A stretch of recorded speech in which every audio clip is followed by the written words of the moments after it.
Hello, guys. So it's asked once again to do a review on Alice. There's been some changes since my last one, new stones and stuff. So we're going to be looking at it through a new, fresh pair of eyes. So let's get started. Is Alice good? Is Alice bad? Well, first thing you need to know right away is she's a super boss, what automatically means she's got an original and powerful kit. She's very hard to get. Well, I mean, you need to have a minimum of strats, and you only can do it like once a year. So in a way, she is hard to get because of that.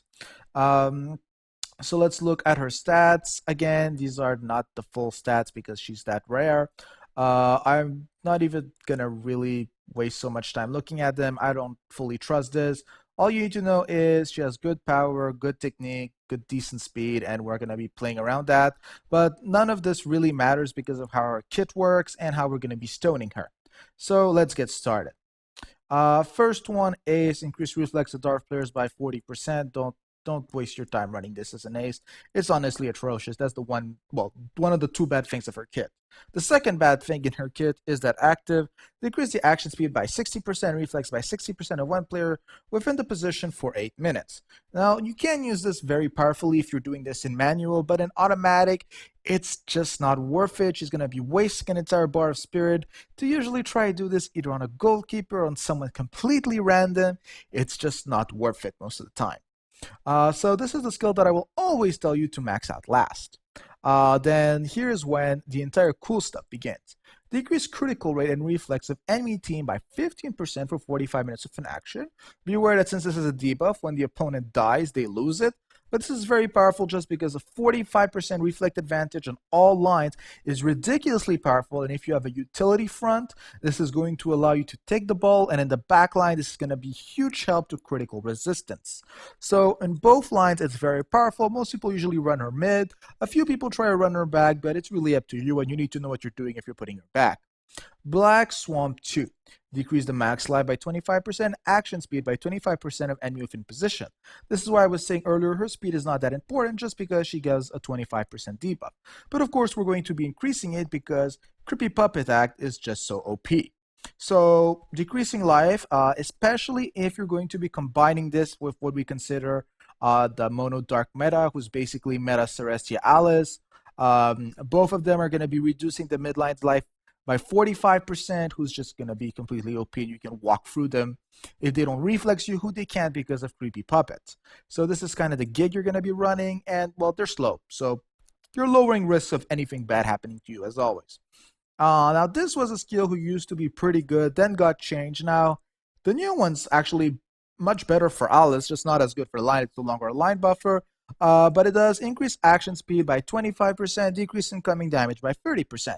That means she also comes with 30% DR, and she's going to be decreasing 25%, increasing her own speed 25%, giving her in a way a 50% speed advantage. So right there, there's just so much value. But it doesn't end here. Now we're going to be looking at her chains. She's got an affection with Presti, who has herself a chain with Alice, so vice versa, they chain each other. And they're both completely broken players, so you have a good chance of being running both. We have Newt and Nute, but I would not advise running either of them. In Friendship, we have some decent people, but the only one you really want to notice that there's Phil. And the reason you want to notice him is just because for COD, that's going to be great to get an extra chain. Vitos is pretty decent if you build him correctly, so you could be using this chain. The other ones usually won't be used. Competition, Anile, that's just bad. We're gonna be honest. Fighting Spirit, Celestia, Durant, I can tell you right now, if you're able to activate this chain, it will turn on like Christmas lights. It's just always there. These two people are like number 1 and 2 in the meta. I think they're in like 60 to 70% of teams. This is extremely powerful, and this would be buffing the affection chain. Now, how would you build her stone-wise? Well, as I said again, you don't really need to give her reflex, but you want her to stack. So for the unique, what's really the most popular and the most powerful for her is to be running Calm Icicle. That's going to increase her action speed, that's going to reduce the damage she receives when someone's trying to penetrate from another line, also making it easier for her to reflex, and it's going to give her damage, so in case she's not reflexing, she can still kill whatever's in front of her. So that's pretty much what you're going to be running in the Thunder slot. In the Dark slot, what most people like to run is, depending on the subs you got, of course, a Dark DR Stone with some really good life slub or a good Life Stone with some good DR subs. It really depends what you got.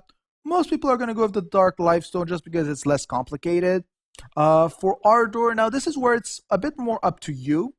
Some people really like to do Ardor critical damage everywhere. The thing is, she doesn't actually come with a lot of crit rate built in, so it's not as valuable as in most places.